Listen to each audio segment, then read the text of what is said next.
Fala pessoal, sejam muito bem-vindos a mais um episódio aqui do podcast da Modular Cripto, onde trazemos as mentes mais brilhantes do ecossistema cripto para falar um pouco mais com vocês ali sobre novas tecnologias, novas tendências de mercado. Tô aqui comigo, como sempre, com o meu host Guelph, e hoje a gente vai bater um papo bem especial, né, Guelph? É isso mesmo. O tema de hoje é DVT, Distributed Validator Technology. Traduzindo aí ao pé da letra, é tecnologia de validação distribuída. Portanto, temos a honra de receber, então, o Fabrício Miranda. O cara é desenvolvedor e arquiteto de software em blockchain. Ele é o fundador da Stake Together, que é um protocolo brasileiro que está utilizando a DVT. E ele vai explicar para a gente como que funciona essa tecnologia. Vamos entrar aí a fundo por trás, como que funciona, MV, enfim.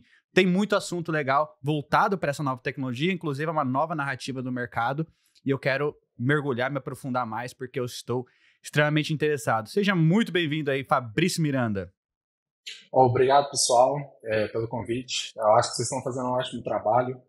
Deixa eu me apresentar aí para a galera. Eu sou Fabrício Miranda, né? Como o Gal falou, sou arquiteto de software e estou construindo um protocolo de staking, né? Um protocolo de staking chamado Stake Together, que ele tem um foco ali em descentralizar também os incentivos financeiros através do staking, né? E a gente é um dos pioneiros aí na construção de protocolos de staking usando essa nova geração de validadores, que são os validadores DVT, né? Aí eu vou abordar um pouquinho, Guelph, o que é o DVT, né? Vamos explicar para a galera o que é o DVT. DVT nada mais é do que o pessoal chama aí de tecnologia de validadores distribuídos, né? Como que funciona? Normalmente hoje, para você ter um validador no Ethereum, você tem ali o quê? Você precisa ter 32 Ethereums, né? Esses 32 Ethereums, então, ele é depositado no contrato de depósito da rede Ethereum. Então, esses 32 Ethereums, ele cria um validador lá na Beacon Chain, né? Ou seja, então você recebe um validador lá na Beacon Chain para você estar fazendo esse processamento aí da rede, está fazendo a participação da rede, o Proof of Staking, né? E o que acontece? Para você fazer essa participação, então você precisa ali normalmente de uma máquina, né? De um computador para estar fazendo aquele processo ali. Normalmente é o operador, né? Então, hoje a gente tem um mercado aí para operadores, normalmente é um mercado ali que não, vamos dizer que não é acessível para todo mundo, né? A menos que você esteja fazendo staking individual. Então, vamos supor que você esteja fazendo staking individual, que eu acho que é um exemplo talvez mais simples. Você então deposita esses 32 Ethereums cria um validador na Beacon Chain, então você entra ali na fila, né? Existe uma fila para você tá colocando ali o seu validador para funcionar, ele muda o estado, né, de pendente ali para ativo, e você precisa de uma máquina para estar fazendo aquela participação, né? E esses validadores, ele tem ali uma efetividade, né? Então, ou seja, a cada bloco proposto, você tem que estar ativo ali para estar fazendo a atestação, né? Quando você faz esse processo, você recebe ali as recompensas por isso. Porém, isso tem alguns riscos, né? Quais são esses riscos ali? Esses riscos acabou, a internet cortou, deu algum problema, deu um pico de luz, ou coisas desse tipo, então isso vai gerar ali uma indisponibilidade, né? Então, quando você tem essa indisponibilidade e a rede precisa ali de você estar fazendo aquela atestação do bloco, por exemplo, e você não está lá, você começa a sofrer ali penalidades, né? Então, ou seja, em vez de você gerar lucro, você começa a gerar prejuízo até um certo momento ali que você sofre um slashing ali, que é uma penalidade um pouco maior, né? Então, aonde que entra o DVT nesse processo? O DVT, ele age ali, eu gosto de falar como se fosse um roteador, né? Então, você tem um validador e você consegue ter várias máquinas, ou seja, vários operadores ali para um mesmo validador. Então, isso cria o quê? Uma maior resiliência, né? Então, porque se uma máquina está offline, as outras podem fazer essa atestação, né? Obviamente, se existe um limite, né? Então, por exemplo, se 3 máquinas caírem, por exemplo, você não consegue fazer essa atestação. Existe ali um nível de tolerância, né? Como se fosse um quórum, por exemplo. Você pode ter 4 máquinas fazendo a atestação de um validador, você tem uma tolerância ali de 25%. Então, se uma máquina cair, você ainda tem 3 e continua fazendo a validação. Mas se 2 máquinas caírem, você não vai conseguir fazer a validação. Então, existe esse nível de resiliência aí que ele pode ser aumentado, né, de acordo com o nível de resiliência que gostaria de trabalhar. Então, por exemplo, você pode ter 4 máquinas validando um operador, 4 operadores validando um validador, você pode ter um esquema de 7 e de 11. Obviamente, isso aí varia de acordo com os players, né? Hoje os players no mercado têm feito isso muito bem, SSV Network e Elbol, né? Ou seja, essa tecnologia, ela abre muitas possibilidades, né? Então, criou-se um fato muito interessante, isso cria, para a pessoa que opera solo, né? Isso cria-se um mercado, por quê? Porque o exemplo da SSV Network, eu estou bastante envolvido, eles são parceiros da Stay Together. O que acontece? Cria-se um mercado. Então, você tem um mercado de operadores e pessoas ali que não têm acesso a operadores, por exemplo, que podem usar o serviço desses operadores através da SSV Network. Você consegue chegar ali e contratar operadores para estar fazendo a validação da sua máquina, né? Obviamente, cada operador tem uma reputação. Vão ter alguns operadores que são verificados, né, que já são players aí, reconhecidos no mercado e tudo mais. Isso abre outras possibilidades também, no ponto de que novas pessoas poderem estar fazendo, né? Então, sei lá, você junta um grupo de amigos e cada um tem uma máquina ali e vai fazer, como fala? Vai ser um operador ali protegendo um capital em comum. Isso é uma possibilidade também, né? Então, assim, é uma tecnologia aí que veio forte para proteger a base da Ethereum, né? Até porque com a chegada das L2, a gente está vendo aí o cenário de staking agora crescendo, subindo. Então, ou seja, tecnologias desse tipo ajudam aí no crescimento do ecossistema como um todo. Beleza? Fabrício, eu queria fazer um recap, então, do que você falou. Nós temos uma narrativa no mercado de staking muito forte, que são os liquid staking. Praticamente você pega seu Ether, deposita lá numa Lido da vida, na Rocket Pool, e recebe um token derivativo ao depósito lá nesses protocolos. Você recebe esse token derivativo. Então, a ideia central do DVT é dividir as chaves e as responsabilidades no processo da validação entre diferentes partes.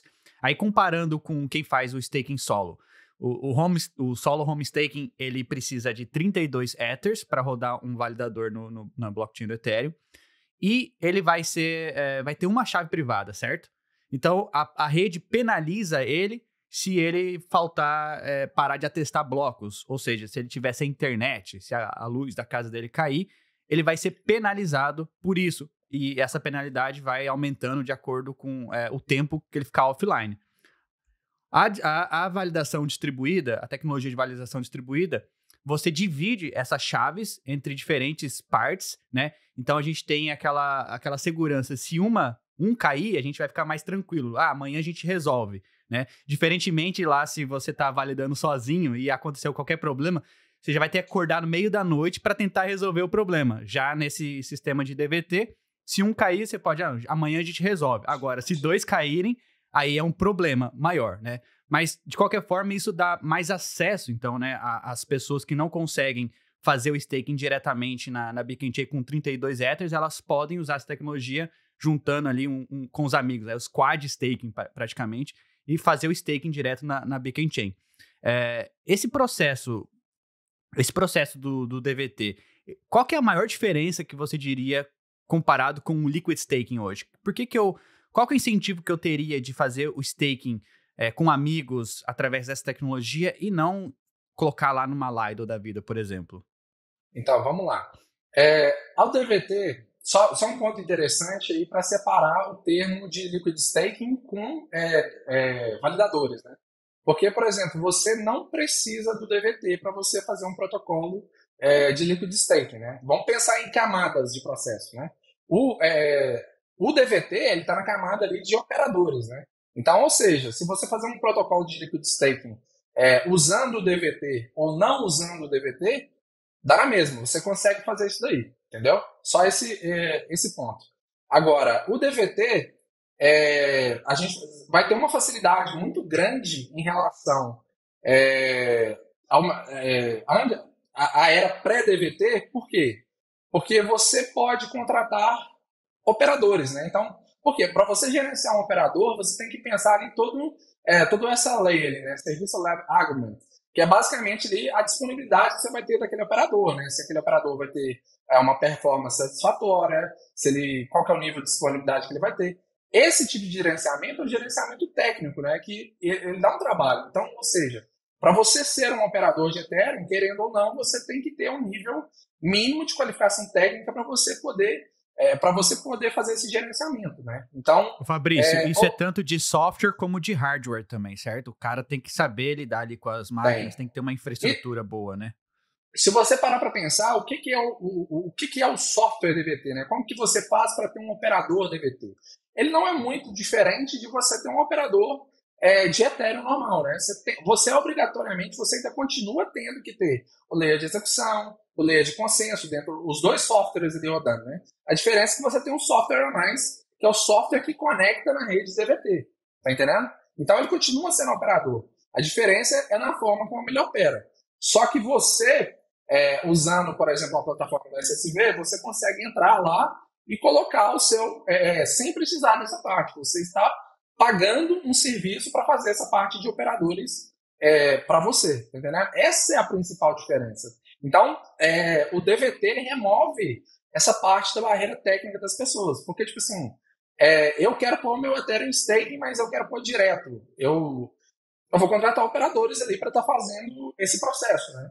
Então, ou seja, você reduz ali o nível de complexidade técnica para você poder estar fazendo isso daí. Só que ainda assim é um pouco diferente, né? Então, por exemplo, quando você está operando num protocolo de liquid staking, você chega, você deposita lá, você recebe esse colateral. Esse colateral, ele pode ser aplicado ali para uma infinidade de aplicações ali, para você estar fazendo, como fala? Para você estar fazendo ali o que o pessoal chama de money levels, né? Normalmente isso também significa empilhar riscos, né?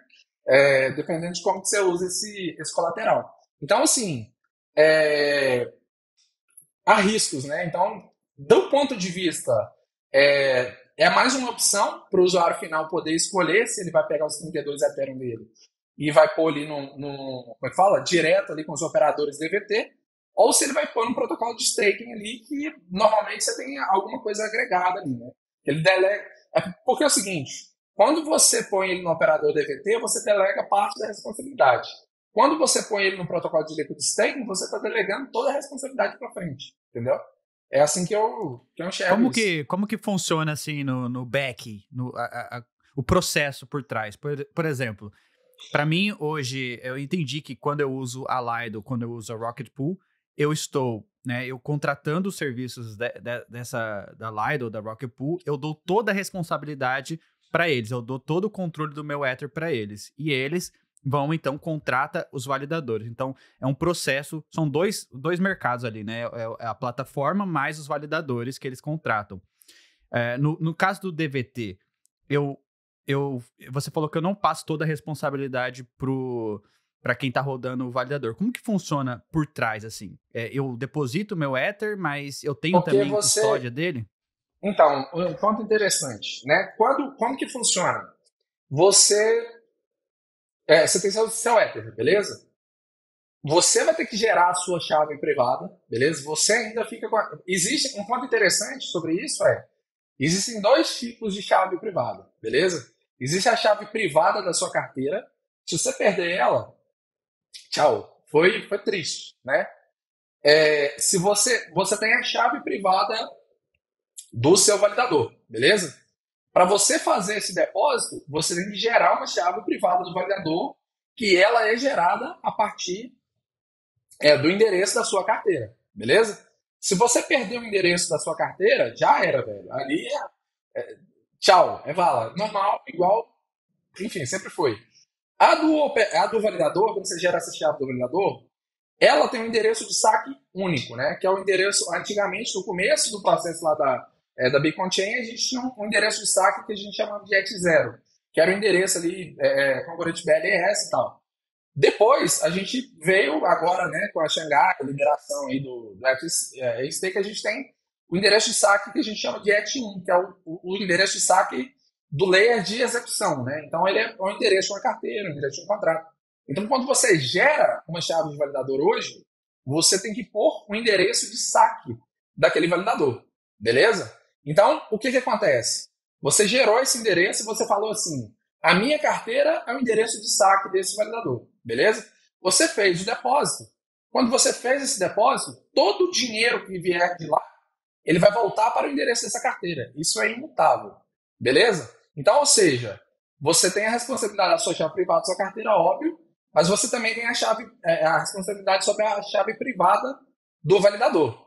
Então, quando você põe ele na Beacon Chain, por exemplo, você depositou ele e foi lá para a Beacon Chain, beleza? A chave privada ainda está com você. Quando você for usar, por exemplo, uma SSV Network da vida, você vai ter que pôr essa chave privada lá. Essa chave privada vai passar um algoritmo que chama de Amir. Esse algoritmo, basicamente, ele divide, como é que fala? Ele divide as partes, né? Então, tipo, ele vai dividir aquela chave privada sua no esquema que você configurar, por exemplo, no esquema de 4, né? Ele vai dividir isso em 4 partes. Então, ou seja, você tem a chave original lá e os operadores têm partes dessa chave, beleza? Eles têm que fazer a combinação do esquema de 3 usando o Shamir, porque como que funciona o algoritmo do Shamir? Você tem que ter um número X de partes para você revelar o segredo, tá entendendo? Então, por isso que quando cai um, você ainda tem 3, e esses 3 conseguem revelar o segredo para estar fazendo aquela autenticação. Mas ainda você tem essa chave privada. Se essa chave privada do validador ela for roubada, o máximo que pode acontecer com você é o outro camarada pegar essa chave privada, mandar fazer o saque do seu validador, ele pode levantar um outro validador. Se você levantar dois validadores, por exemplo, com o mesmo endereço com a mesma chave privada, você começa a tomar penalidade ali, porque só pode ter um por vez, entendeu? Mas todo o dinheiro que sair de lá, ele volta para a sua carteira. Então, são níveis de risco diferentes. Então, quando você faz um operador DVT, você ainda tem que ter o controle daquela chave, né, e tudo mais. Entende? É isso que eu digo nível de risco. Agora, quando você faz o protocolo de staking, não é o protocolo de staking ele que vai fazer esse gerenciamento. Entendeu? Perfeito. Perfeito. Ô, Fabricião, aproveita e explica pra gente também, que a gente tá falando muito de SSV Network, né, cara? O que seria a SSV Network e aonde que ela entra especificamente no processo ali? Tá. A SSV Network ela é uma das pioneiras nessa tecnologia de DVT. Hoje você tem a SSV Network e a OBOL, né? A SSV Network ela vai lançar, ela já tem validadores rodando na mainnet, né? Inclusive eu já postei ali. A SSV Network, na verdade, ela já está na mainnet. O pessoal já está fazendo teste nela na mainnet, inclusive está com a performance muito boa na efetividade de validadores ali, né? Justamente para ter essa estabilidade. A SSV Network Secret Shared Validators, que isso que significa SSV, né? SSV Network. O que acontece? Ela é uma das pioneiras, então ela criou essa rede como é que fala? De validadores DVT, né? Um ponto interessante é tipo um marketplace que eles criaram? Exato. Você pode encarar dessa maneira. É como se fosse um marketplace de operadores. Tá entendendo? Você chega, põe sua chave privada, eu quero contratar o A, o B, o C. Tá entendendo? E o interessante é o seguinte: você tem. É um processo um pouquinho técnico por trás, né? Para o usuário final, de boa.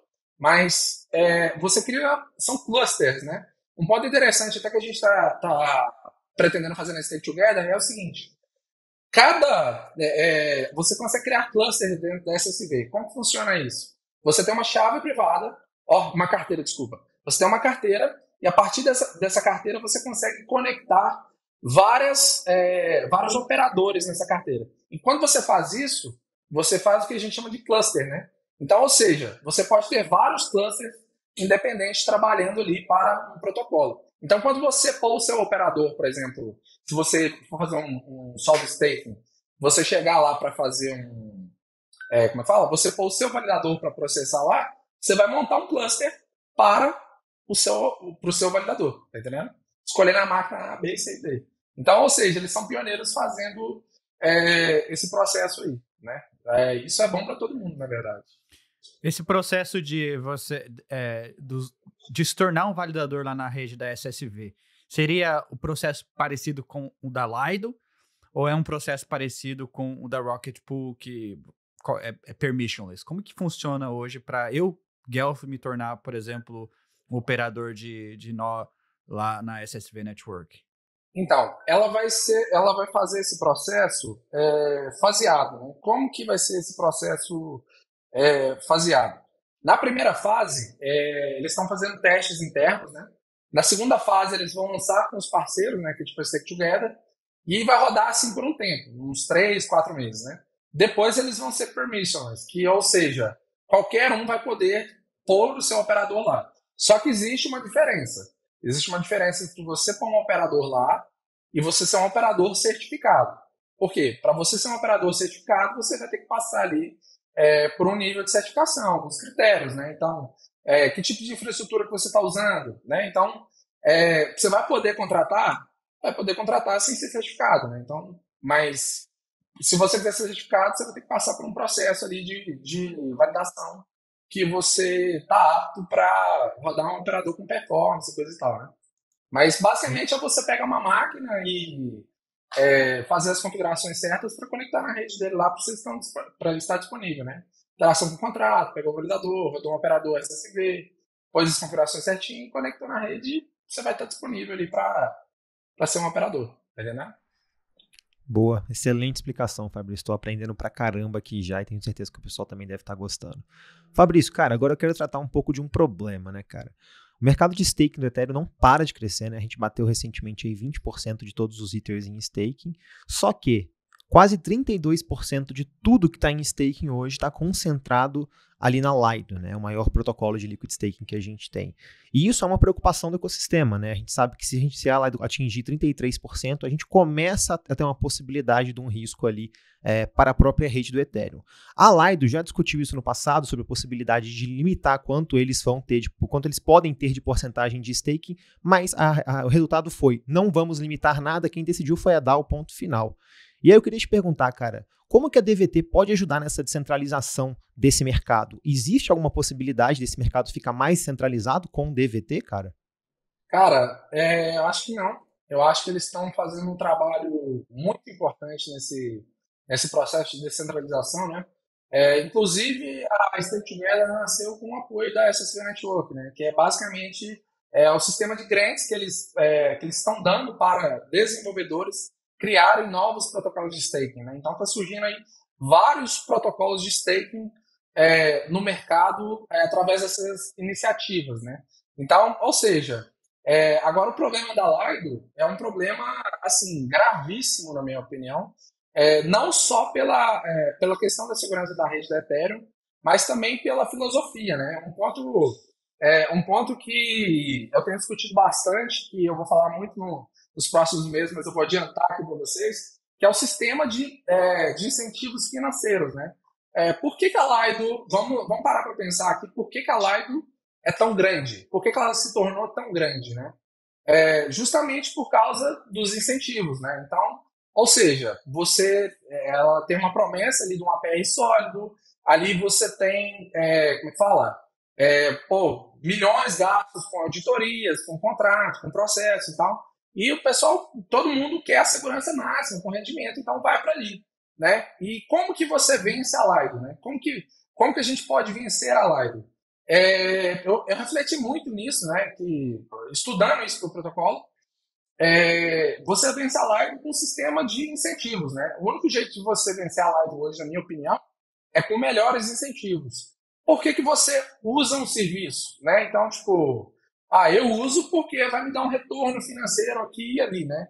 Então, a gente está pensando um modelo um pouco diferente, né? É um modelo, não sei como classificar isso aí no nível filosófico, né? Mas todos os incentivos, tudo se resume em incentivo, né? As pessoas fazem o que fazem por incentivo, né? Então, se você faz staking num protocolo, se você usa um outro protocolo, é por questão de incentivo, né?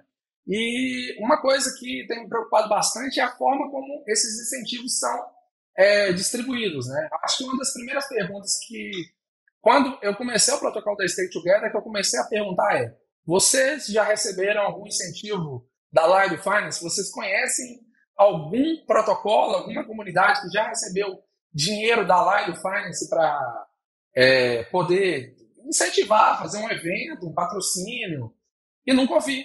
E aí, isso aí, pô, velho, como assim, né?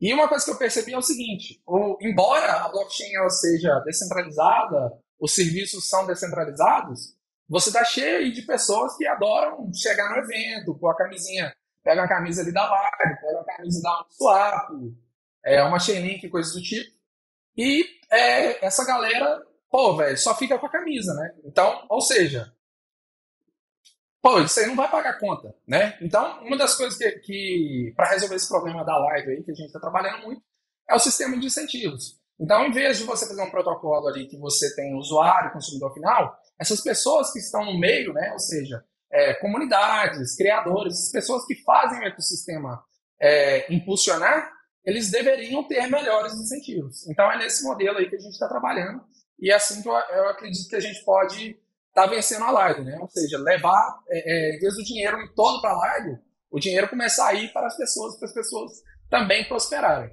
Ou seja, é assim que eu acredito que a gente pode vencer a Lido. Porque sem isso, cara, quando você comparar o benefício A com o B, se o benefício dele for muito melhor e você não tem nenhum outro benefício para o qual sair de lá, por que você vai sair?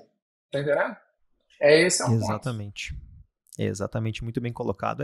Cripto é feito de incentivos, cara. Se você não tá dando um incentivo melhor pro cara sair ali do padrão, do status quo dele e fazer algo diferente, infelizmente as pessoas ainda preferem ficar ali no padrãozinho. E isso que você pontuou, Fabrício, é bem interessante. Eu até tava comentando com o Guelph isso, porque Guelph e eu fomos lá no ETH Denver e eu contava assim, eu tava crente que a Lido ia estar lá. E ela não tava, cara. E a Rocket Pool tava lá com um stand gigante, distribuindo camiseta, fazendo ativação, nada da Lido. Eu achei estranho, até comentei. Tava lá também, você lembra? Até a SSV tava lá, cara. E a Lido não, cara. Então, assim, muito estranho isso acontecer e é algo que eu vejo acontecendo, não só agora, né? Essa questão da comunidade acabar até se isolando um pouco ali. Tem até altas, apesar de que dentro da governança eles dizem que estão ajudando a Rocket Pool e outros players ali também. Eu vejo uma briga muito grande ali, uma briga que talvez não devesse acontecer, cara. Tem espaço para todo mundo crescer, é um mercado muito novo, né? Então, eu não entendo muito essa posição da Lido e espero que as coisas se tranquilizem aí no decorrer do tempo. Mas vai lá, Guelph.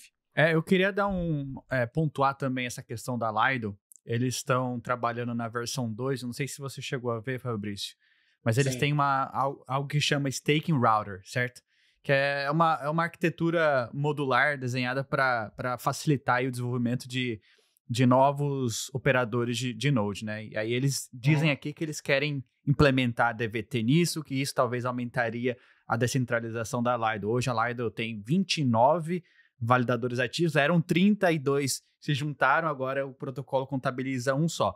No entanto, o processo para você se tornar um validador na Lido, eu sei que é bem rígido, precisa ter KYC, etc, etc. Aí eu fico pensando, hoje a Lido está com o quê? 15 bilhões de dólares em TVL, né? A próxima onda de investidores institucionais, como que a gente consegue, além dos incentivos, né, que você falou, mas como que a gente consegue alertar esses investidores institucionais a olhar para outros mercados além da Lido? Porque a Lido vai ter essa solução também de staking router e eles são os gigantes, tem mais influência tanto de VCs, tanto de outros investidores. Como que a gente consegue mostrar essas novas tecnologias para esses novos investidores que virão aí para dentro do ecossistema, o Fabrício? O que você acha? Essa questão do investidor é o seguinte, um ponto forte da Lido é o seguinte, essa parte para o mercado institucional, essa parte do KYC com os operadores é importante. Por que essa parte é importante? Porque é uma garantia que eles têm para correr atrás, né? Então, por exemplo, você tem um banco, pega um JP Morgan e da vida aí e fala assim, vou descer 10 bilhões lá, mas e se acontecer alguma coisa, eu vou atrás de quem? Por quê? Né? Então, ou seja, eles sabem que os operadores são verificados, você tem toda uma base ali. Isso daí para o mercado tradicional, que é onde tem um dinheiro pesado, isso favorece muito, entende? Então, você construir ali, para você construir uma rede de operadores que não sejam verificados por IOC, por exemplo, você tem que ter uma estrutura de colateral muito forte, né? Então, para você construir isso daí, você também precisa de um capital muito forte por parte dos operadores ali talvez aliado num sistema de lock, né, como garantia. Você dá em garantia. Igual alguns protocolos têm tentado fazer aí, né? Para você conseguir trazer esses investidores institucionais, né? Eu acho que uma coisa também que a gente tem feito ali na Stake Together tá todo mundo olhando só para o mercado de operadores, né? Eu acho que existe uma preocupação muito forte ali dessa galera com os operadores, mas eu acho que às vezes ele acaba se esquecendo ali das pessoas que fazem essa parada acontecer, tá entendendo? Outro ponto interessante é o seguinte, o mercado de operadores, eu vou falar um termo aqui que vai viralizar, mas é como se fosse uma máfia, tá? Por quê? Você tem alguns players ali que é o seguinte, eles falam assim, o preço é tanto para ser um operador, a gente vai cobrar isso daqui. Beleza, se você não quiser, eu não vou ser operador, tá entendendo? Ou seja, aí quando você começa a olhar esses operadores, quem são esses operadores? Não é descentralizado. Não, os operadores não são descentralizados. Tá entendendo? Você tem uma grande maioria, a maioria dos validadores são compostos por, como é que fala? Por grandes empresas. Tá entendendo? Então, ou seja, se você quiser ter um protocolo de renome hoje e tal, você vai bater nessa tecla. Por quê? Porque eles vão querer te oferecer um serviço, né? Ou seja, se você não pagar o preço, não você ser o operador. Então, você pega protocolos igual, por exemplo, a Lido, por exemplo, que já tem um nome, aí o processo é o contrário. Aí os caras, não. Eu tenho que ser seu operador. Tá entendendo? Então, isso é difícil descentralizar esse ponto aí. Eu acho que tem que montar uma estrutura. Esse é um trabalho que a gente pretende fazer aí nos próximos anos na Stake Together, que é o quê? É você criar uma infraestrutura no qual os operadores menores consigam se conectar e consigam distribuir, tá entendendo? Tem que dar acessibilidade para os menores poderem também ser, porque hoje é composto só por grandes empresas, mano. Grandes empresas são os operadores, e se você não for uma grande empresa, uma estrutura, você não consegue entrar. Então, ou seja, a infraestrutura de operadores não é tão descentralizada assim, né? Os incentivos também não são tão descentralizados assim, mas todo mundo prega a descentralização, entendeu? Então tem alguma coisa errada nesse mecanismo aí que eu acho que tem que ser repensado. Cara, você levantou um ponto importante que eu lembrei aqui. A Coinbase hoje, se tem lá, você abre o aplicativo da Coinbase, você tem lá, faça o staking de Ether e receba 4% de retorno. E a grande maioria das pessoas que usam a Coinbase como provedor de serviço de staking nem conhece outros protocolos, não estão nem aí. Estão lá, eu comprei meu Ether aqui, estou especulando no preço, posso ganhar um yield em cima, enfim. Aonde que a Coinbase faz o staking dela? Pelo que eu vi, eles não vão ficar rodando máquina. Eles não têm lá infraestrutura de máquina. O que eles usam? AWS, né? Praticamente a infraestrutura da AWS, Google Cloud, para rodar a máquina virtual, para rodar o validador. Eu acho, tá? Isso aqui é até uma opinião própria minha. DVT, essa possibilidade de ter mais validadores, um marketplace de validadores, talvez a gente consiga atrair players como a Coinbase, sair da AWS para vir para realmente usar um validador distribuído. Enfim, eu acho que é uma tese interessante a se pensar aí, ô Fabrício. Então, o problema é como que você garante que o operador DVT não está na AWS? Entendeu? Dizem a lenda... Vocês não conseguem saber isso aí, não? Não dá para saber isso aí, eu digitei DVT no Google hoje. Você consegue achei a AWS... mais ou menos aonde que tá. Você tá entendendo? Mais ou menos. Porque ele vai bater ali dentro de uma VPC ali que dali para dentro você não vê mais nada. Você sabe que tá lá. Tá entendendo? Só que dizem a lenda... O mundo é descentralizado, né? Dizem a lenda que 70% dos operadores Ethereum estão dentro da AWS. E se a AWS fazer assim, vou bloquear todas as portas de consenso e de execução, o que vai acontecer com a rede? O que vai acontecer com a rede? Então, por isso que você vê a galera da Ethereum e fala assim, né? O home staking é o ouro, né? Que, tipo... Sua chave, você está rodando individualmente e tal. Tá entendendo? Mas tem esse risco também. Existe esse risco também. Tá entendendo? Então o que você está dizendo é os validadores que estiverem nesse network da SSV, por exemplo, eles também podem estar na AWS.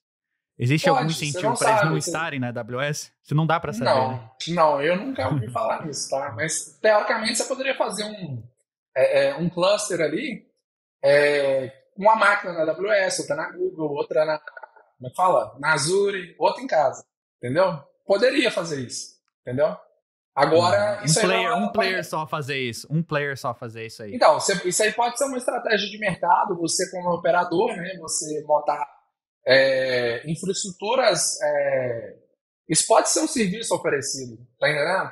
Fala, não, olha, eu sou um operador, essa aqui é a filosofia de operadores que a gente tem aqui. Nossos operadores são conectados a redes caseiras no norte do Brasil, no sul dos Estados Unidos, tá entendendo? Isso aí é uma oportunidade, né, de mercado para isso acontecer. Um ponto interessante que eu comentei a respeito do DVT, ele vai trazer um outro paradigma que a gente vai implementar na Stake Together, que é o DKG, né? Distributed Key Generator.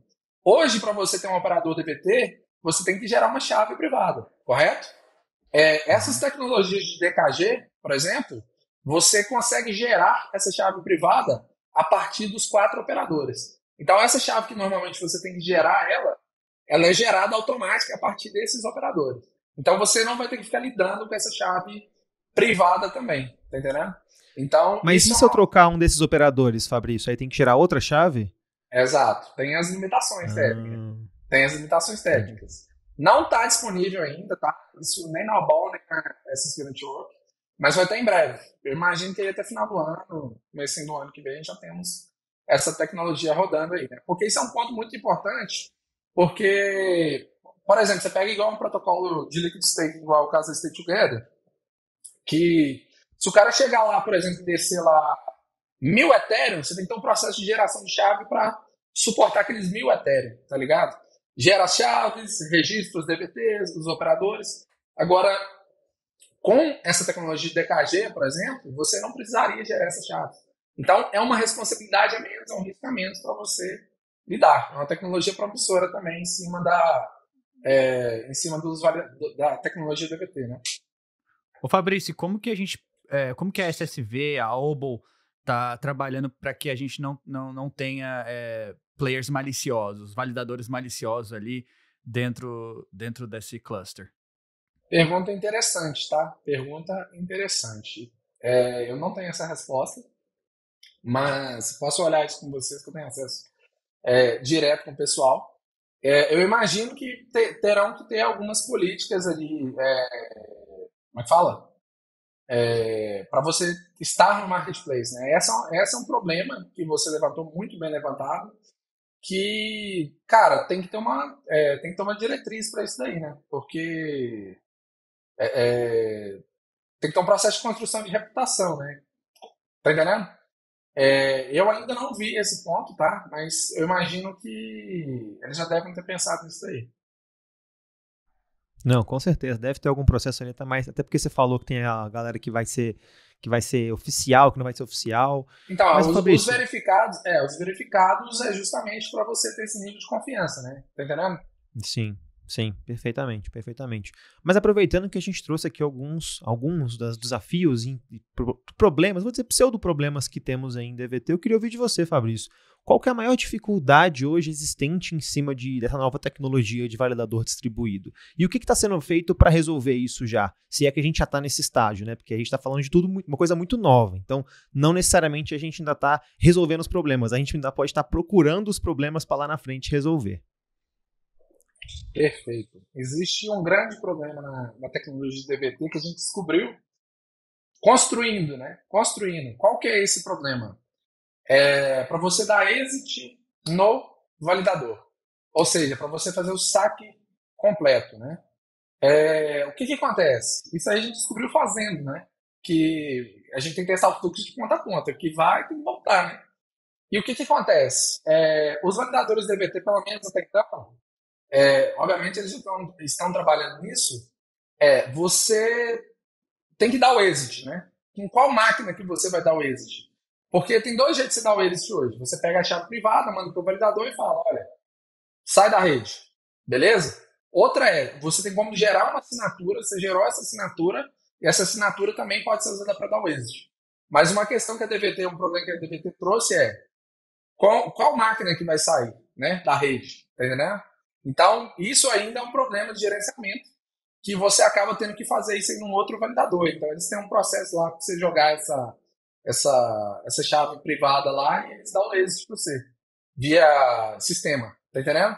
Só que isso vai ser resolvido com uma IP que está proposta pelo Ethereum, que hoje você não consegue dar o exit em um validador pelo layer de execução. Você só consegue fazer isso pelo layer de consenso, tá entendendo?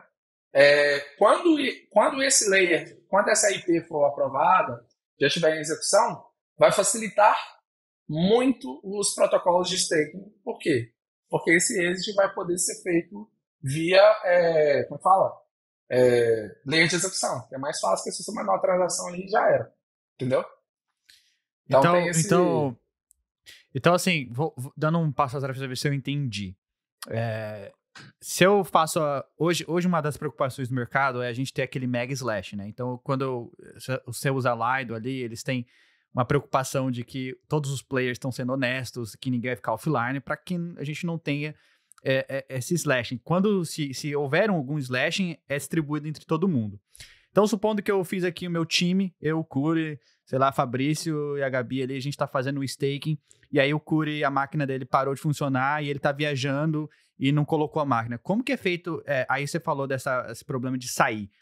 Tem como a gente forçar a saída dele, desse nosso squad de validadores ali, dessa compartilhamento de chaves, ou não? Ou cai nesse mesmo problema que você acabou de falar? Você consegue forçar. Você precisa da chave privada para você fazer, para forçar essa saída.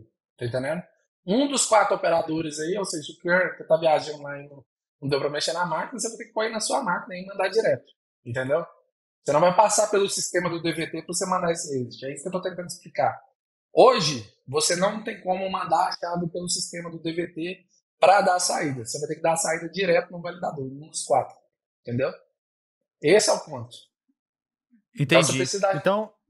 Então, se o Curi sair do nosso time, ainda é tranquilo, eu consigo resolver. Agora, se o Curi e a outra pessoa saírem juntos ali, ficar só 2, aí a gente não para de validar e começa a sofrer slashing também, é isso?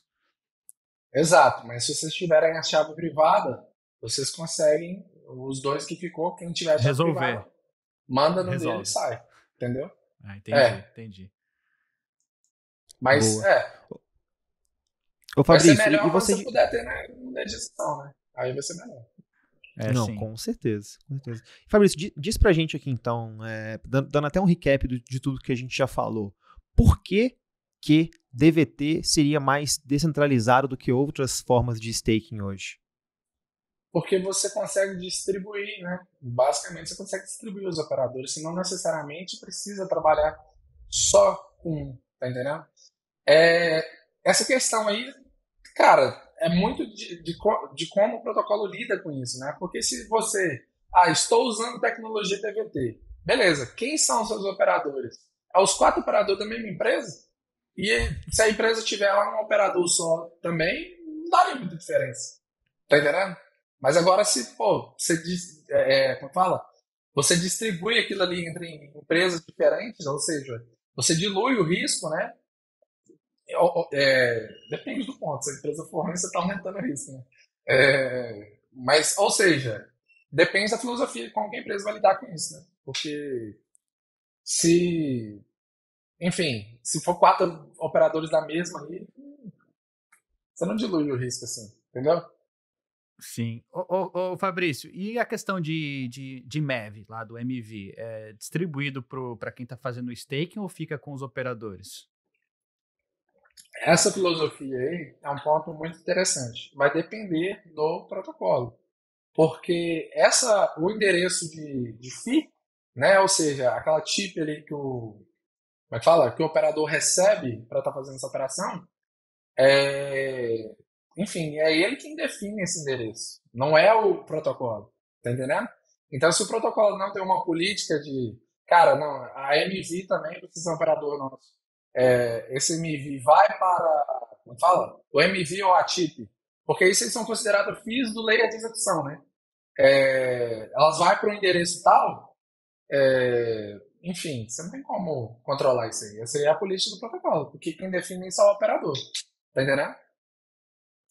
Até mesmo Olha porque só. o Ether é deflacionário, nem sempre ele recebe novos Ether. A maioria do rendimento dele vem de MV, vem de chips, né? Então ficaria meio. Nenhum protocolo que eu conheço distribui MV, a não ser que você esteja fazendo a validação direta ali. Mas é Ali não interessante. distribui. Não, distribui não. Ali- É centralizado. Ali você tem que passar, você tem o endereço do ledger que são todos os operadores mandam para aquele endereço. Tá entendendo? Não é para os operadores, não. Boa. Ô Fabrício, deixa eu fazer uma pergunta agora, até puxando um outro assunto aqui pro papo de hoje. Queria ouvir de você assim, cara, como é que DVT conversa com Haystack, né? A gente sabe que Haystack talvez seja a nova narrativa, aí Eigenlayer tá bombando, abre ali o protocolo enche em menos de horas, então como que a gente pode ver, talvez no futuro, DVT conversando com algumas ferramentas aí de Haystack? Cara, se você for olhar o DVT, é que nem eu te falei. O DVT ele tá ali no layer de. Como fala? No layer de operadores. O que você pôr por cima, né, a forma como você lida isso por cima não vai mudar como fala, como o DVT lida com isso, tá entendendo? O que você empilhar por cima do layer de operador, você vai fazer. Então, esse processo aí como é que fala? De você fazer, do restaking, ele é feito com base em validadores Ethereum. Então, teoricamente, ou seja, você colocando um DVD, você está, como fala, colocando um layer a mais de proteção nesse mecanismo, tá entendendo? Então, o DVT vem para proteger a base, né? Tá entendendo? Agora o que você constrói por cima, enfim, cada coisa que você põe por cima é um nível de risco que você empilha, né? Então, ou seja, o negócio dele é Legal, segurar a base. eu acho que é até bom a gente já tocar no assunto da Stake Together, para você explicar para a gente o que você está construindo lá, como que é a tecnologia por trás, qual é o processo e como que alguém pode participar. Primeiro eu queria saber de onde que veio o nome, quem que teve a ideia desse nome e o que que é o diferencial aí da Stake Together. Pô, esse nome é muito bom, cara. Eu gosto muito demais bom do mesmo, nome. cara. Como fala? O protocolo nasceu no Hackathon ano passado, né? No Hackathon da Colômbia. Pô, falando em hackathon, o Fabrício já ganhou o quê? Uns 20 hackathon aí. O cara coda há mais tempo que a gente tem de vida aqui, praticamente. Os juízes já conhecem o Fabricião, já tá até marcado já, ué. Quando o Fabrício vai no hackathon, os caras ficam já com medo, assim. Falou, chegou o Fabrício aí, vamos, se cuida. Não, eu tava indo, cara, ano passado, cara, eu tava num hype de hackathon muito, muito legal, né? Assim, eu acho que eu tava, por causa da pandemia e tal, né? Tava muito preso. E aí teve aquele hackathon lá de Amsterdã, e, tipo, as 3 semanas antes, falou, vamos. E, cara, eu fui lá e tal, cheguei a galera, pô, mó medão, né? Cara bravão lá e tal. E aí a gente, pô, ganha um hackathon lá e fica mó feliz, né, velho? Pô, velho, que doideira. Nossa, porque, querendo ou não, antigamente eu tinha esse ato, assim, de me sentir inferiorizado, tá ligado? A nível internacional. Isso abriu uma porta, ali na minha mente ali que, pô, velho, dá pra fazer, a gente consegue fazer essa parada assim, entendeu? E aí eu fui pra outros, aí ano passado eu participei de uns 6, cara. Ganhei todos, né, mas depende da estratégia que você vai usar ali e tal. Ele ganhou só todos, ele só ganhou todos. Não, porque ganhei uns 6 ali, ganhei uns 6.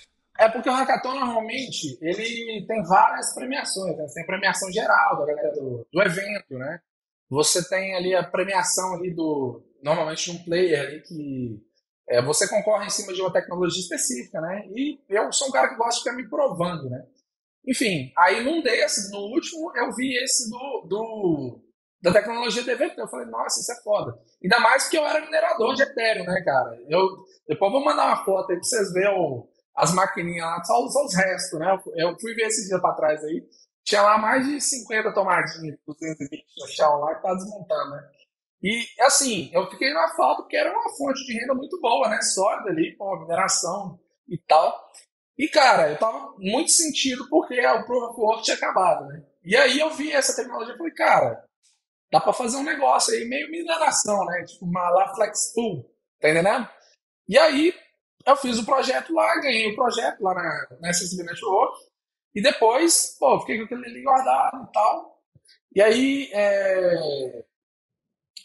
Deu começo desse ano, eu apliquei pro Grandes, já passou no Grandes. Cara, vamos construir.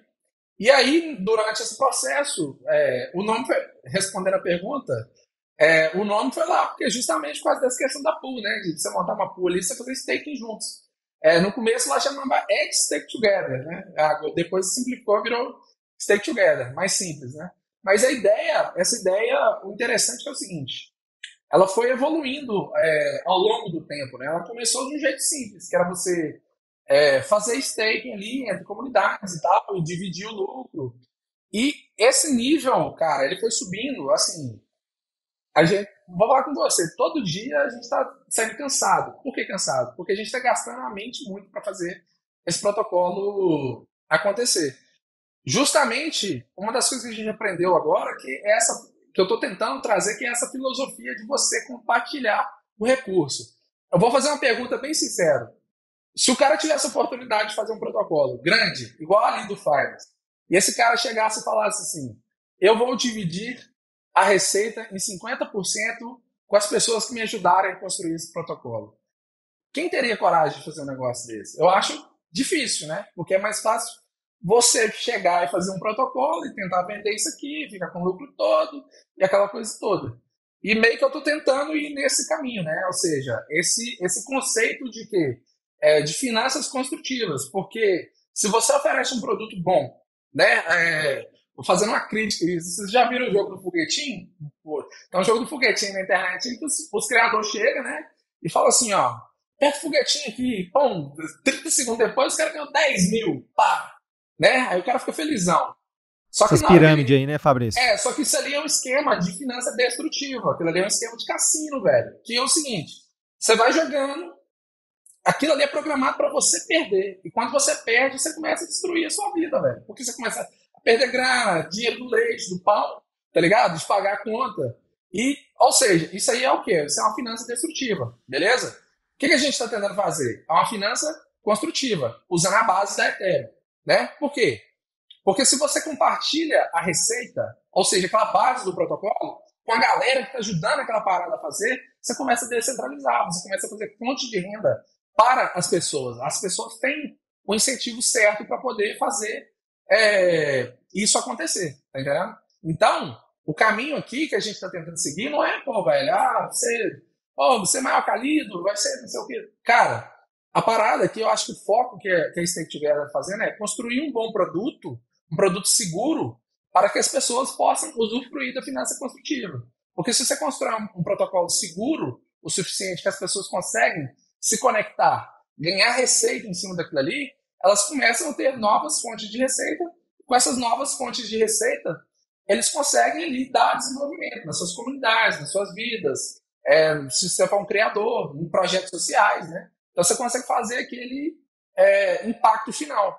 Que eu acho que, quando eu olho assim, por exemplo, para você pega o Uniswap, Chainlink, outros protocolos, é tudo modelo de final, como é que fala? Empresa final e usuário final, tá entendendo? Se você não começa a ter esses retornos no meio, se você não fortalece essa base, a galera não ganha receita. Então, a ideia que a gente está fazendo no Stake Together é basicamente essa, né? Deu para pegar? Deu, mas assim, me explica como que funciona o processo, então, na Stake Together, da forma mais técnica. Como que eu faço? Vou lá, conecto minha carteira, como é que funciona? Eu crio uma pool, participo de uma pool? Explica para mim como é que funciona. Tranquilo. A nível técnico no começo a gente não é permissionless, né? Então a gente vai ter pools ali, você cria uma pool na Stake Together, depois a gente vai abrir isso para ser permissionless para qualquer um criar a sua pool ali. Mas no começo como que vai funcionar? Você precisa de uma carteira, uma única carteira. É o que o seu projeto precisa, tá entendendo? Manda pra gente, não é pirâmide, não é projeto, enfim, racista, coisa do tipo, tá dentro, não tem muita barreira nisso aí não, beleza? Mandou a carteira pra gente, pá, a gente vai cadastrar a sua pool. Uma vez que você tem a sua pool lá, você está apto, você vai receber vários modelos de negócio ali para você rentabilizar. Então, ou seja, dentro da Stake Together, não é só o público Web3. A gente vai trabalhar ali com o público Web2 também. E dentro desse processo, uma vez que você tem a sua pool ali, você vai ter várias fontes de receita. A gente está criando uma parada muito interessante na Stake Together, que a gente está brincando lá, que é uma mistura de Lido, Uniswap e AV ao mesmo tempo. Por quê? Uma vez que você tem sua pool, você pode convidar pessoas para fazer staking na sua pool. E quando elas fazem isso, ela está delegando basicamente ali parte das receitas para a sua pool. Tá entendendo? Então, ou seja, a Modular tem a pool dela, tranquilo, cadastrou. Beleza. A Modular foi lá e soltou uma notícia. Cara, vamos testar aqui o protocolo, vamos criar um canal de mídia aqui, porque a gente vai estar te entregar a informação 5 minutos depois, ela já está lá no seu canal. Você pode conectar aqui e tudo mais. Então, ou seja, você é membro que, gosta do trabalho da Modular. Cara, vou chegar, vou fazer staking e vou fazer staking onde? Eu vou fazer staking na pool da Modular. Por quê? Porque parte dessas receitas vão para a pool da Modular. Tá entendendo? Então, o que isso significa? Significa que a Modular vai ter mais receita. Ela tendo mais receita, ela consegue contratar equipe, ela consegue crescer, ela consegue ampliar o nível de informação e produtos e serviços que ela pode levar para você. Isso daí tem uma aplicabilidade em casos diferentes. Então, por exemplo, se você for parar para pensar, você consegue fazer staking, por exemplo, igual o protocolo da Play14. Cara, você consegue ganhar dinheiro, você ainda consegue ajudar vidas, e fazendo isso, você ainda consegue manter a rede da Ethereum mais segura, porque a gente está descentralizando essa parada. Então, é a ideia. Só que um ponto interessante é o seguinte, a gente não estava... Porque quando a gente falou, até o que a gente falou hoje, não é só o staking de Ethereum. A gente criou um mecanismo financeiro lá, que esse mecanismo financeiro você consegue... ou seja a partir do staking de Ethereum, seja a partir da compra de Ethereum, que a gente vai ter um processo da compra de Ethereum. Então, se o camarada chegou na pool da Modular e ele comprou Ethereum lá, a Modular tem que ganhar também. Ou seja, se ela fez staking de Ethereum lá, a Modular tem que ganhar também, porque foi a Modular que trouxe essa pessoa para a pool. É membro deles, tá entendendo?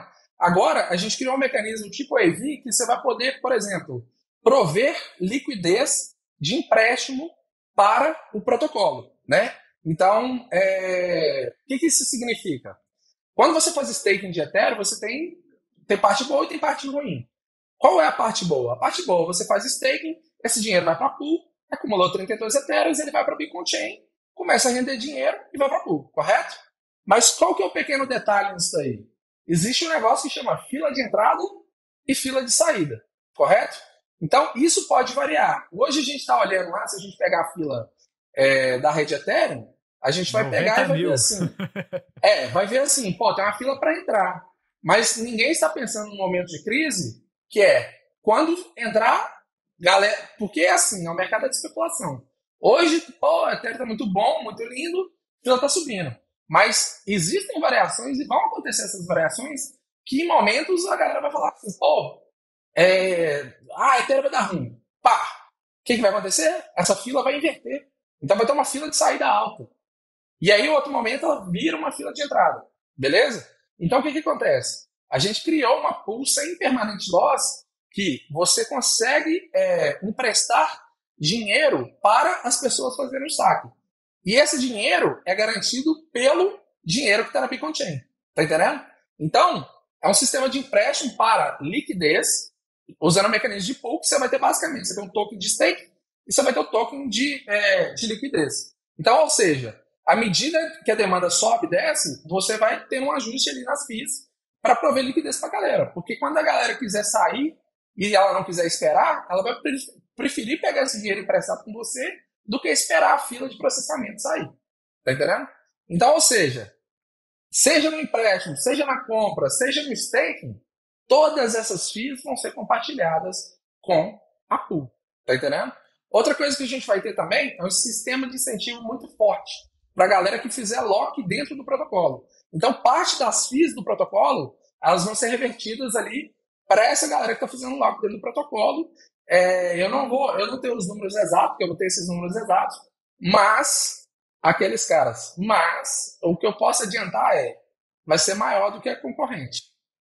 Fazendo os cálculos que a gente tem. Eu gosto disso. Aí sim, hein? Aí sim, hein? Então, em cima desse mecanismo. Token. Tô brincando. Então, você faz o par. Um negócio interessante é que a gente está começando a estudar alguns mecanismos em cima disso, né? Porque, tipo assim, Você vai poder comprar o token de staking, mas você vai poder comprar o token de liquidez. Esse token de liquidez vai ter momentos que ele vai estar melhor para você ter o token de liquidez e vai ter momentos que vai ter melhor para você ter o token de stake. Então, ou seja... Oportunidade de arbitragem aí?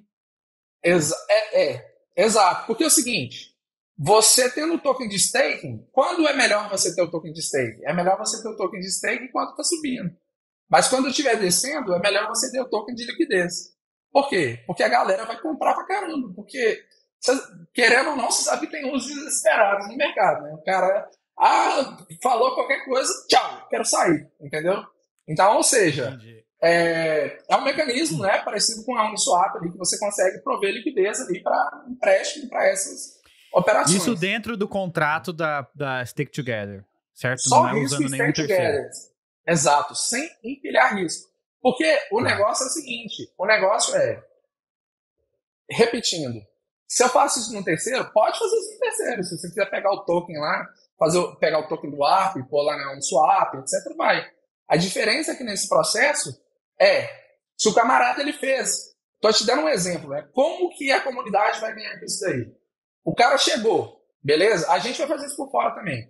Mas, enfim, tem audiência que a gente vai fazer e tem comunidade aí que vocês vão fazer, beleza? Por exemplo, a modular. Mas se o cara chegou, ele comprou Ethereum, ele nunca tinha Ethereum, ele viu a modular lá, legal pra caramba. O cara chegou e comprou Ethereum, eu quero que vocês ganhem, velho. Vocês têm que ganhar. Entendeu? Fez staking, vocês têm que ganhar. O camarada que tinha feito staking e aí o cara desesperou e o cara quis sair mais cedo, não quis esperar, vocês têm que ganhar. Então, é um modelo na base, no protocolo, não é um modelo por cima. É um modelo na base construído para quê? Para valorizar as pessoas que fazem o protocolo crescer. Não é aquela questão assim, tipo, eu juntei minha grana aqui, no dia que eu quero, eu vou lá e pago o cara fazer um marketing para mim. Não. Aquilo ali é ideia, aquilo ali é só uma fonte de receita que você tenha sempre. Tá entendendo? Essa é a visão que a gente... Eu queria fazer um recap do que você falou para ver se eu entendi. Mas antes eu queria parabenizar vocês aí por estar preocupado em fazer o onboarding da Web 2. A galera que não conhece Web 3 vai facilitar até mesmo a compra de Ether. Eu vi lá no protocolo da Stake Together que você consegue conectar com a sua conta do Google. Então, os caras realmente estão facilitando. E ainda tem versão até em português, né? Que poucos protocolos, até os que são feitos no Brasil por desenvolvedores brasileiros, se importa em colocar o idioma português lá. Stake Together tá em português, tem em inglês, eu não sei se tem outro idioma lá também. Mas deixa eu fazer um recap para ver se eu entendi. Então vamos lá. A Modular Crypto vai lá, criou uma pool e a gente colocou um Ether ali para começar essa pool. Então nós temos mais 30 pessoas que gostam muito da Modular e a gente convenceu eles a colocarem mais 31 Ethers ali, completando então 32 Ethers dentro da pool. Essa é uma pergunta. Não precisa ter 32. Tá. A gente usa, eu chamo assim, de mecanismo de pool fluida. Por quê? Você tem comunidades que são menores e você tem comunidades que são maiores. Não então precisa não tem um acumular mínimo. 32 Ethereum. Todas as pools têm que acumular 32 Ethereum. Tá entendendo? Se uma pool tem 20, a outra tem 12, vai criar um validador com aquilo ali.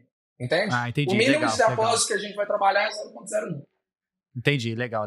Então, beleza. Então, eu juntei a galera, todo mundo colocou o staking lá, e aí parte da receita vinda do stake volta para modular, parte vai, claro, para o protocolo e parte vai para as pessoas. Então, a pessoa que está ali na pool, ela não perde o valor principal dela, ela só recebe um pouco menos se ela fizesse o staking diretamente lá na Beacon Chain. Mas para evitar todo esse atrito, esse processo todo, ela está ajudando um projeto que ela gosta, ela ama, e ao mesmo tempo ela está ganhando dinheiro. Resumindo, é mais ou menos isso a pegada da Stake Together. E outra que você falou aí que... pode falar. Como que você vai trazer? É isso que... Vamos entrar num ponto importante aqui. Todo mundo fala, vamos trazer a Web 2. Vamos trazer a galera aqui para dentro da Web 3 e tal, que a Web 3 é muito boa, é muito isso e aquilo. Mas cadê a preocupação com as pessoas que vão trazer essas pessoas? Porque para você trazer pessoas, você precisa de outras pessoas trazendo elas, né? Então você tem que oferecer ali uma interface boa para as pessoas, a Web 2 usarem, né? Ou seja, a gente lá parece que tá bom, vai ser uma nova versão, mas a gente está validando, tem muita coisa para melhorar. Por quê? Quando você pega uma pessoa, né, a gente fez vários testes assim, cara, a gente tem um produto que é assim, assim, assim. Entra aí e mexe para ver o que sai. E aí você começa a identificar que, pô, tem muita coisa ali que o pessoal ainda não entende. Então tem muito a ser melhorado nesse ponto. Mas aí entra nos incentivos de novo, né? Se você não dá, ou seja, se você não dá essa sensibilidade para a galera Web 2 entrar, a galera não vai pôr. Se não dá um incentivo bom para a galera fazer isso, também não vai pôr. E, ou seja, se você não faz isso, o Web 3 não cresce, vai ficar aquela bolha ali, né? Mas é isso, Bel, que você falou. Só para, antes da gente finalizar o episódio aqui, a gente pode divulgar o alpha teste aí da Stake Together? Lá, onde o pessoal pode entrar, participar?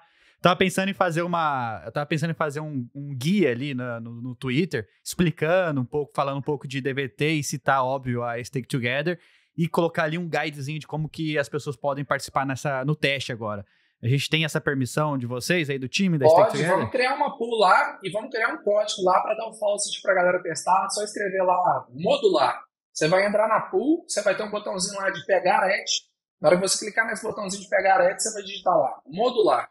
E aí você vai receber um faucet para você fazer um teste e participar desse teste aí. Pode ser? O faucet é Ethereum falso, tá, galera? Ethereum na testnet. Mas é só para você testar o protocolo, dar feedback, ver onde que precisa melhorar. Os caras estão voando. Eu tô achando o projeto fantástico, cara. Mas, Curi, você tem mais alguma coisa antes da gente finalizar o episódio aqui? Cara, eu queria pedir pro Fabricião divulgar as redes da Stake Together. Como é que a gente encontra vocês? Onde vocês estão? Como é que a gente chega até vocês também? Assim, para além do protocolo em si também, se você puder fazer esse momento pra gente, Fabricião.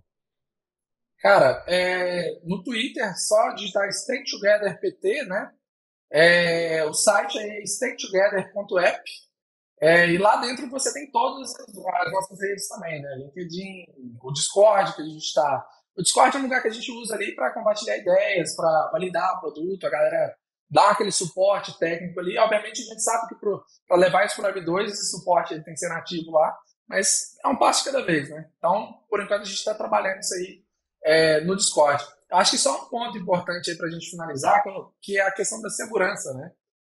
Para você fazer esse processo aí para escalar para milhares de Ether, cara, a gente está tendo uma preocupação muito forte com segurança, né? Então, a gente tem várias tecnologias que a gente está usando aí para o protocolo ser seguro o suficiente para sustentar o dinheiro da galera. Então, tipo, tecnologia de DVT, processos de circuit breaker, né? Saiu a notícia de circuit breaker essa semana e eu já olhei assim para a notícia e falei, eu já implementei, tá ligado? Então, o que é o circuit breaker, né?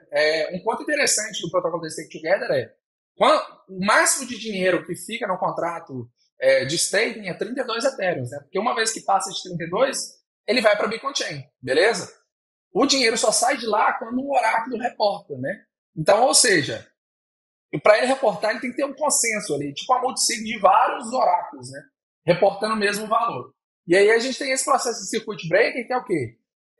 Existe um tempo, né? Ou seja, entre o reporte ele chegar e ele ser executado, beleza? Então, ou seja, quando esse reporte ele é aprovado, ele passa ali pelo mecanismo de circuit breaker, que você tem ali vários softwares ali, o que a gente chama várias sentinelas que vão fazer uma auditoria daquele reporte que foi aprovado no consenso. Então, ali você consegue colocar, por exemplo, uma sentinela com inteligência artificial para ver se tem algum número faltando. Você passa vários níveis ali de segurança e se caso aquele reporte ele não for aprovado, o sentinela consegue bloquear ele.